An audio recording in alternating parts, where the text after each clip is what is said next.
Live from New Delhi, you're watching DD India Live, India's voice to the world. I'm Mark Lynn. Namaskar. Coming up in the next 30 minutes.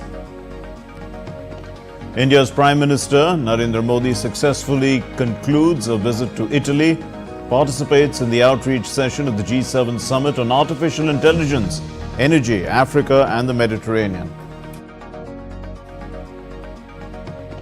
Leaders of the Group of Seven issue the Apulia G7 Leaders Communique. They reiterate steadfast support to Ukraine, call for fostering partnerships with African countries, and reiterate commitment to a free and open Indo-Pacific. South Africa's President Cyril Ramaphosa is re-elected for a second term after the African National Congress strikes a deal to form a national government. In sports, Rohit Sharma led India to lock horns with Canada in their final group stage match of the T20 Cricket World Cup.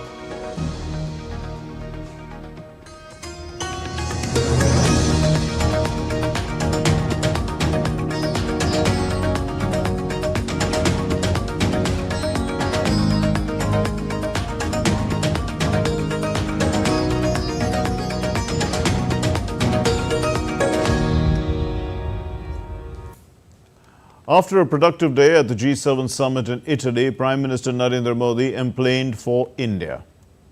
Sharing a post on X,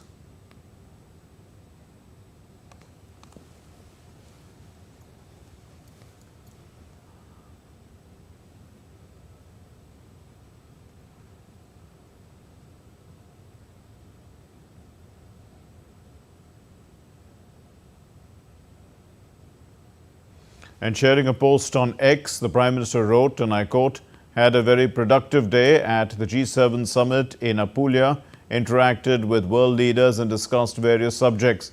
Together, we aim to create impactful solutions that benefit the global community and create a better world for future generations. I thank the people and government of Italy for their warm hospitality."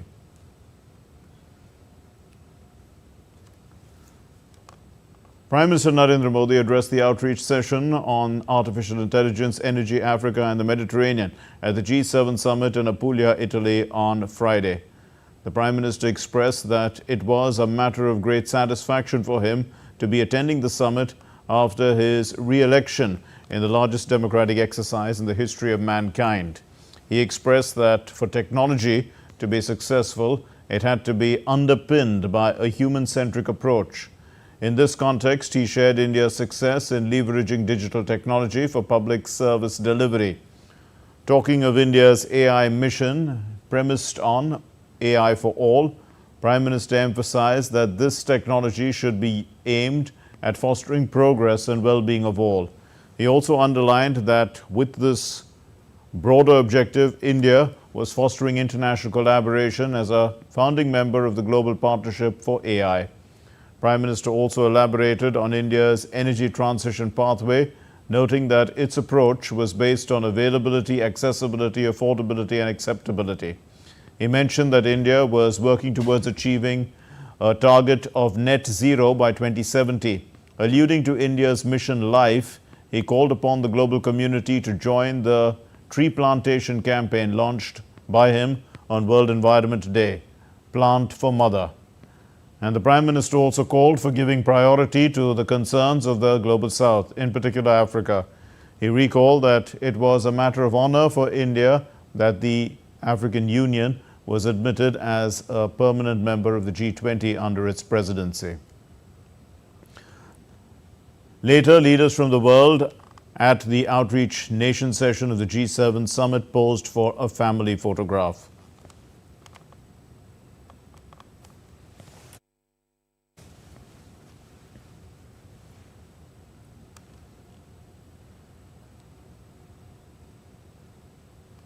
And during his visit to Italy, India's Prime Minister Narendra Modi on Friday met a host of world leaders on the sidelines of the G7 summit.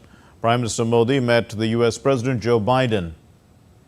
Both the leaders are committed to keeping their work going to further global good. Prime Minister Modi also met his Italian counterpart Giorgia Meloni, and the two leaders noted with satisfaction the regular high political dialogue, and they reviewed the progress of the India-Italy strategic partnership. They also discussed important regional and global issues and agreed to strengthen cooperation in global fora and multilateral initiatives, including the India-Middle East-Europe Economic Corridor. Aimed at bolstering industrial competitiveness and economic ties, Prime Minister Modi met his Japanese counterpart Fumio Kishida on the sidelines of the G7 summit. The two leaders reaffirmed their commitment to the Indo-Japan Special Strategic and Global Partnership and discussed expanding cooperation across various sectors, including the landmark Mumbai-Ahmedabad high-speed rail project and Japan's planned 5 trillion yen investment in India from 2022 to 2027. Prime Minister Modi met the German Chancellor Olaf Scholz and recalled India-German strategic partnership, which plays a major role in furthering global growth, which is inclusive and sustainable. Prime Minister Modi and the Brazilian President also, Lula da Silva, they met on the sidelines of the G7 summit. Brazil is the current chair of the G20 and India is the previous one, but India is a member of the Troika. And Prime Minister Modi offered best wishes to the French President Macron for hosting the upcoming Paris Olympics 2024. Both the leaders discussed a wide range of topics like increasing partnership in key areas of defense, AI, critical technology and space. Mentioning dialogue and diplomacy amid the Russian invasion, the Prime Minister held a bilateral meeting with the President of Ukraine, Volodymyr Zelensky, on the sidelines of the G7 summit in Italy. PM Modi talked about peace with President Zelensky and said that regarding the ongoing hostilities, they reiterated that India believes in a human-centric approach and believes that the way to peace is through dialogue and diplomacy. Enhancing India-UK cooperation, Prime Minister Narendra Modi and the UK Prime Minister Rishi Sunak talked about India-UK comprehensive strategic partnership, enhancing industrial cooperation in the defense sector, boosting trade and commerce, among others. The Indian Prime Minister Narendra Modi met Pope Francis on the sidelines of the summit and hugged him as well. While praising the Pope's commitment to serve the people, the Prime Minister said that I admire his commitment to serve people and make our planet better. Also invited him to visit India. Pope Francis joined on Friday the outreach session of the G7 Leaders Summit in Borgo Egnazia, which is in southern Italian region of Puglia, and this is to lead discussions on artificial intelligence. It is the first time in history that a pontiff has taken part in a meeting of the Group of 7 democracies comprising Britain, Canada, Germany, France, Italy, Japan, the United States and the European Union. Speaking at the G7 outreach session on artificial intelligence, Pope Francis said that humans must not lose control of artificial intelligence. We need to guarantee and protect a space for meaningful human control over the process of choosing artificial intelligence programs. Human dignity itself depends on it. Precisely on this issue, let me insist. In a drama such as armed conflicts, it is urgent to rethink the development and use of devices such as so-called lethal autonomous weapons in order to ban their use, starting already with a proactive and concrete effort to introduce more and more meaningful human control. No machine should ever choose whether to take the life of a human being. Well, the leaders of the Group of 7 issued a communique and they called the Apulia G7 Leaders Communique. This is after the G7 summit in Italy.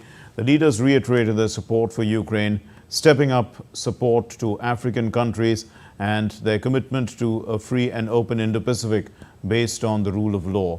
The leaders reiterated their unwavering support for Ukraine by continuing to provide military, budgetary, humanitarian, reconstruction support to Ukraine and its people.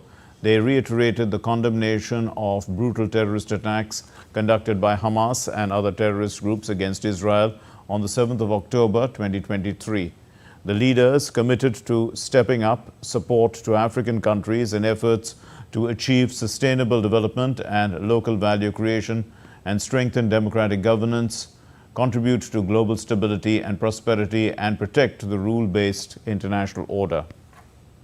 They also reiterated their commitment to a free and open Indo-Pacific based on the rule of law, which is inclusive, prosperous, and secure, grounded on sovereignty, territorial integrity, peaceful resolution of disputes, fundamental freedoms, and human rights. The leaders reiterated their determination to address the triple global challenges, the crisis of climate change, pollution, and biodiversity loss.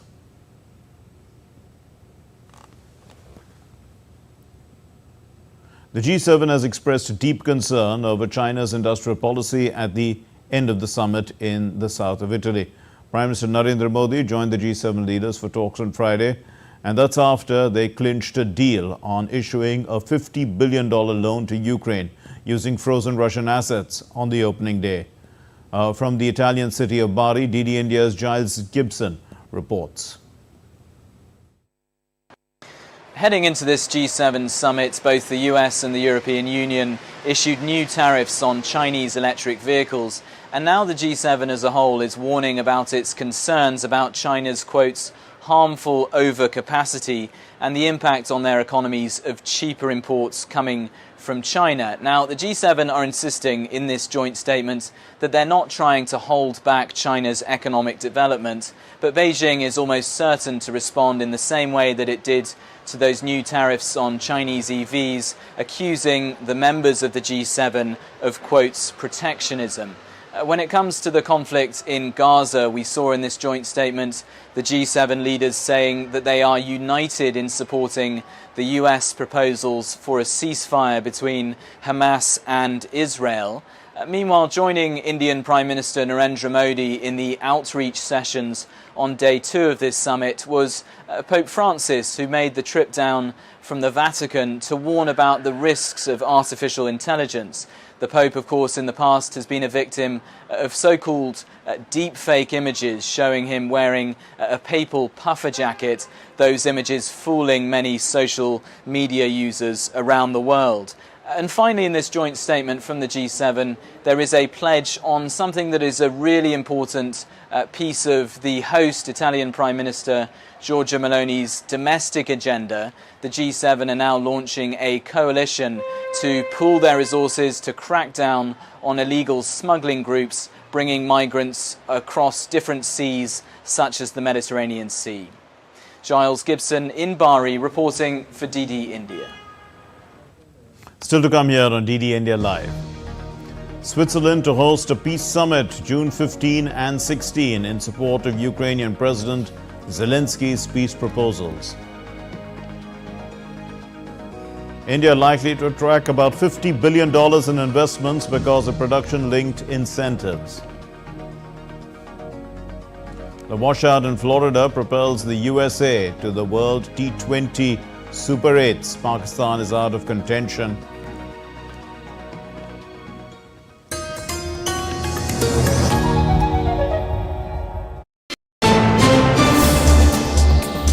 Voice of a rising aspirational world. Stories of challenges, struggles and accomplishment. A world battling conflict, hunger and poverty. Embracing growth, development, science and technology. A voice of progress, a voice of unity. Watch Voice of the Global South with me, Akshay Dongre, only on DD India.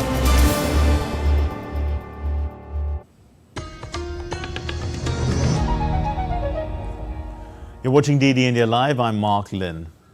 The South African President Cyril Ramaphosa has been re-elected for a second term as part of a unity agreement between the Democratic Alliance Party and the African National Congress. It's a major change for the country after 30 years of ANC rule. Ramaphosa got 283 votes versus 44 for Julius Malema, who is the leader of the opposition Economic Freedom Fighters Party. The deal between the two sharply antagonistic parties is the most momentous political shift in South Africa since Nelson Mandela led the ANC to victory in the 1994 election that marked the end of apartheid. The ANC lost its majority for the first time in an election on May 29 and spent 2 weeks in talks with other parties. Long seen as unbeatable in national elections, the ANC lost support in recent years as voters wearied of persistently high levels of poverty, inequality and crime, rolling power cuts and corruption in the party ranks.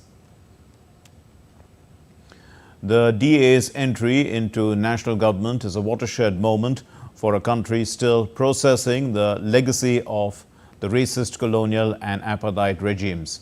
Now, the Democratic Alliance's party's Annelien Lodret was elected to the position of Deputy Speaker of South Africa's National Assembly on Friday during the first post-election parliament sitting. The party has struggled to shake off its image as a defender of rich white people and convince a broad spectrum of South Africans that it reflects their aspirations. Given the fact that the voters of South Africa in this last election chose not to reward any party with its own majority, they now expect us to find each other and work together to be able to form a stable government. And we believe that the Government of National Unity, the document of which we've signed this morning, is South Africa's best opportunity to get stability, good, clean, accountable governance. The European Union ambassadors agreed on Friday formally to start accession negotiations with Ukraine and Moldova. The Belgian EU presidency said that the negotiations will take place at intergovernmental conferences on June 25. Belgium, which holds the 6-month rotating presidency of the EU, said on social media post X that the decision should be officially cleared by the Finance and Economy Ministers meeting next Friday. Opening talks with the European Union would be a morale booster for Ukraine as Russia's forces are advancing in the Donetsk region and opening a new front in the northeastern region of Kharkiv. Switzerland is to host a peace summit June 15 and 16 in support of the Ukrainian President Zelensky's peace proposals. The US Vice President Kamala Harris, the French President Emmanuel Macron, and the leaders of Germany, Italy, Britain, Canada and Japan are among those set to attend this peace summit at the Swiss mountaintop resort of Bundesstock. Turkey and Hungary, which similarly maintain cordial ties with Russia, will be represented by their foreign ministers. But despite months of intense Ukrainian and Swiss lobbying, some other countries will not be there, most notably China, a key consumer of Russian oil and a supplier of goods that help Moscow maintain its manufacturing base. Moscow, which has not been invited to the conference, has called the gathering futile. Russia has denounced the meeting and said that countries had been pushed to choose sides. The Russian President Vladimir Putin has also set out conditions for peace talks with Ukraine. The conditions are very simple. Ukrainian troops must be completely withdrawn from the Donetsk and Luhansk People's Republics, the Kherson and Zaporizhia regions, and I draw your attention from the entire territory of these regions, within the administrative borders that existed at the time of their entry into Ukraine. As soon as Kiev declares that it is ready for such a decision and begins the actual withdrawal of troops from these regions, as well as officially notifies that they abandon plans to join NATO, an order to cease fire and begin negotiations will immediately follow from our side, literally at the same minute. The U.S. military is preparing to temporarily remove its humanitarian pier off the coast of Gaza because of anticipated sea conditions. The floating U.S. military pier off Gaza had just resumed bringing humanitarian aid into the enclave after being suspended over a weekend due to bad weather. Aid began arriving via the U.S.-built pier on May 17, and the UN said that it transported 137 trucks of aid to warehouses some 900 metric tons before the U.S. announced on May 28 that it had suspended operations so that repairs could be done. The United Nations said on Friday that it had still not resumed transportation of aid from the pier to UN World Food Programme warehouses. The pier is estimated to cost hundreds of millions of dollars for the first 90 days and to involve about 1,000 US service members. A crew of a Greek-owned vessel damaged in an attack by Yemeni Houthi rebels has been evacuated and the abandoned ship is drifting in the Red Sea. The MV Tutor was abandoned after it was struck by a sea drone off rebel-held Hadaidah on Wednesday, causing serious flooding. The Houthi rebels have claimed responsibility for the missile strike on Tutor and another vessel, Verbena, in the Gulf of Aden over the past days. Their attacks also damaged 2 other ships in the last week. The Houthis have used drones and missiles to assault ships in the Red Sea, the Bab al-Mandab Strait and the Gulf of Aden since November. Fears that armed groups in Sudan are committing war crimes have been mounting for months. But the situation in the Darfur region is once again triggering even greater alarm. The paramilitary support group, that's the Rapid Support Forces, they have been accused once again of ethnic cleansing in Darfur. The latest clashes have been raging since the beginning of May, resulting in significant civilian casualties. Naba Moideen reports from Sudan. This is not the first time that the Rapid Support Forces has been accused of racially motivated crimes. The group committed a massacre against the non-Arab population of Western Darfur last year, known as the Masalit tribe. The battle for control of Darfur involves a switch of allegiance. The militia was formed under Sudan's former ruler Omar al-Bashir. Now the RSF is fighting the Sudanese army. The largest scale battle now is in North Darfur state. El Fasher is a turning point in the conflict between the army and the paramilitary forces. It's the last stronghold for the army and will be the beginning of freeing the other Darfur states which fell for the militia. It's important for the militia as it seeks controlling the Darfur region as a negotiation card against the government. Since war broke out in Sudan over a year ago, the RSF has seized large parts of the capital Khartoum, the Central Sudan region, and 4 out of 5 states of Darfur. That's caused the world's largest displacement crisis and a very complex humanitarian catastrophe. The International Criminal Court, the ICC, is now looking for evidence of alleged war crimes and crimes against humanity committed by the RSF in Darfur. Those crimes include killings, abductions, and human trafficking. The paramilitary group is also accused of intentionally shelling populated areas with heavy artillery, forcing residents to flee. It has denied the accusations and accused the Sudanese military instead. The Rapid Support Forces is targeting civilians and civilian infrastructure with artillery. Health centers, hospitals, water supply plants are all targeted, and it increases the death toll and casualties. Urgent actions are needed to help thousands there. Earlier this month, the RSF attacked a village in central Sudan, killing over 200 civilians and injuring dozens. Despite international and regional calls for restraint, the RSF continues its offensive against civilians in many Sudanese cities, which are already overburdened with widespread displacement. Naba Moideen, reporting from Port Sudan in Sudan for DD India. And on to some business news now. Amid praises from the global agencies, India has registered a rise in exports. Our next report tells you more. India's economy continues to rise. The latest metric reaffirming this is the increase in exports. According to data released by the country's Ministry of Commerce and Industry, India's total exports are estimated to grow at 10.25% in May 2024. Valued at $73.12 billion, the cumulative value of exports during April to May 2024 period rose by over 5%. India's merchandise exports grew by 9.1% at over $38.13 billion in May 2024.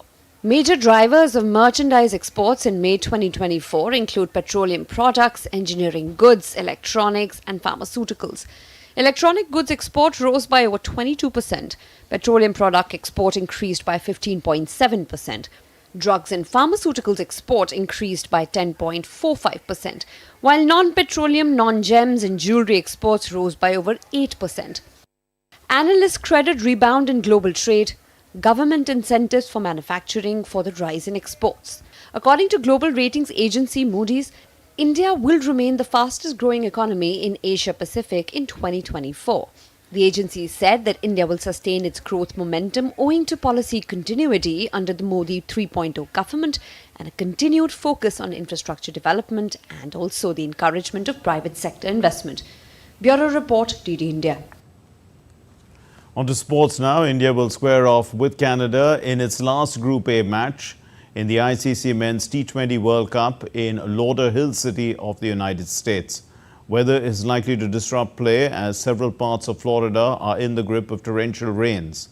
And though India have already qualified for the Super 8 stage, they would expect their star batsman or batter Virat Kohli to get back into the among the runs, as he has scored just 5 runs from 3 innings.